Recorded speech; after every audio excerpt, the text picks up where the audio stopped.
ముఖ్యమంత్రి నారా చంద్రబాబు నాయుడు గారికి నా ప్రత్యేక ధన్యవాదాలు తెలియజేస్తున్నాను. ఎందుకంటే దళితుల కల్పవల్లి తాడికొండ మాజీ ఎమ్మెల్యే అయిన డాక్టర్ ఉండవల్లి శ్రీదేవి గారిని నియమించినందుకు, మాదే కార్పొరేషన్ చైర్మన్గా నియమించినందుకు నా ప్రత్యేక ధన్యవాదాలు తెలియజేస్తున్నాను. గత ప్రభుత్వ హయాంలో 23 ఎస్సీ కార్పొరేషన్లు 23 పథకాలు ఉండేవి, ఎస్సీల గురించి సంక్షేమ పథకాలు ఉండేవి. అవన్నీ కూడా పూర్తిగా నిర్వీర్యం చేశారు. అంబేద్కర్ ఆశయాలను నీరుగార్చారు. ఏదైతే గత ప్రభుత్వంలో ఎవరైతే ఉన్నారో వాళ్ళందరూ కూడా ఈ ఎస్సీల గురించి ఎవరు కూడా పట్టించుకున్న పాపాన బాలేదు. కాబట్టి నారా చంద్రబాబు నాయుడు గారు గతంలో మనం ఆయన పరిపాలన చూశాము. ఆయన పరిపాలనలో ఉన్నంత కాలం కూడా ఎస్సీలందరూ సుభిక్షంగా ఉన్నారు. రాష్ట్రంలో అందరూ కూడా సుఖ సంతోషాలతో ఉన్నారు.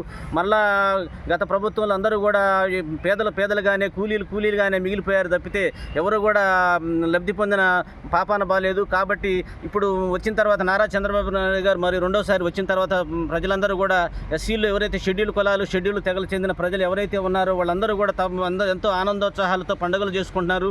మా దళిత సోదరి అయిన ఉండవల్లి శ్రీదేవి గారిని నియమించినందుకు మేము చాలా సంతోషంగా ఉన్నాం. ఆంధ్రప్రదేశ్ ప్రజలందరూ కూడా అది ఎక్కడైతే దళితులు ఉన్నారో అందరూ కూడా ఎంతో సంతోషంతో హర్షాతిరేకాలు వ్యక్తం చేస్తున్నారు.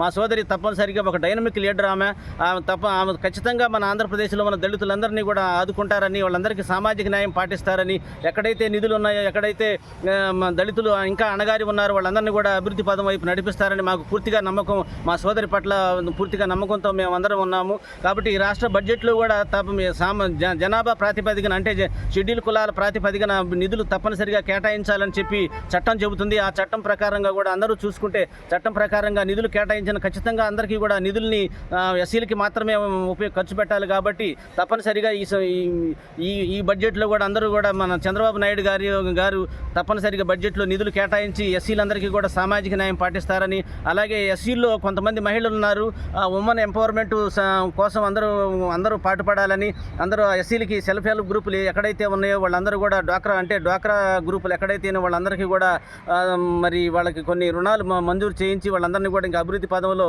నడిపిస్తారని, అలాగే రాబోయే రోజుల్లో ఇంకా ఎస్సీలు ఎవరైతే పేదలకు సంబంధించిన ఎస్సీల్లో కూడా ఇంకా అణగారిన కులాల్లో ఎవరైతే పేదలు ఉన్నారో వాళ్ళందరినీ గుర్తించి ఐడెంటిఫై చేసి తప్పనిసరిగా వారందరినీ కూడా ఆదుకుంటారని, మా సోదరి తప్పనిసరిగా మా అందరికీ న్యాయం చేస్తారని మేము ఎంతో ఆశాభావంతో ఉన్నాము. తప్పనిసరిగా మా సోదరి పట్ల మేము చాలా విశ్వాసంతో ఉన్నాము. కాబట్టి నారా చంద్రబాబు నాయుడు గారు నిధులు కేటాయించి ఎస్సీలకి ఏదైతే నిధులు ఉన్నాయో బడ్జెట్లో నిధులు కేటాయించి మా అందరికీ కూడా న్యాయం చేస్తారని, రాబోయే రోజుల్లో కూడా మేమందరం కూడా నారా చంద్రబాబు నాయుడికి మద్దతు తెలపాలని, మా జాతి మొత్తం కూడా ఎంతో మద్దతు తెలపాలని ఆశతో ఉన్నాము. మేమందరం కూడా తప్పనిసరిగా నారా చంద్రబాబు నాయుడు గారి వెంటే ఉంటాము.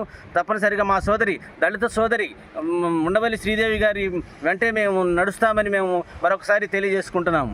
ధన్యవాదాలు. ఇలాంటి మోర్ వీడియోస్ కోసం మా ఛానల్ని సబ్స్క్రైబ్ చేయండి, లైక్ చేయండి, మీ అభిప్రాయాన్ని కామెంట్ రూపంలో తెలియపరచండి.